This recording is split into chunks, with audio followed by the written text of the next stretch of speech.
మద్యము మరియు చక్కెర కాలేయానికి హాని చేస్తాయని ఇదివరకే మనందరికీ తెలుసు. కానీ మనం రోజు వంటలో వాడే ఇంకొక పదార్థం మద్యం కంటే కూడా ఎక్కువగా కాలేయాన్ని దెబ్బతీస్తుందని ఈ మధ్య అధ్యయనాల్లో తెలుస్తోంది.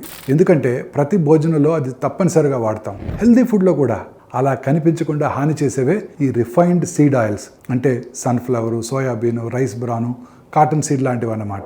ఈ నూనెలు తయారయ్యేటప్పుడే చాలా కెమికల్ ప్రాసెసింగు, బ్లీచింగు ఎక్కువగా వేడి చేస్తారు. తర్వాత మన వంటల్లో మళ్ళీ వీటిని వేడి చేసినట్టయితే ఇవి విషపూరిత పదార్థాలను విడుదల చేస్తాయి.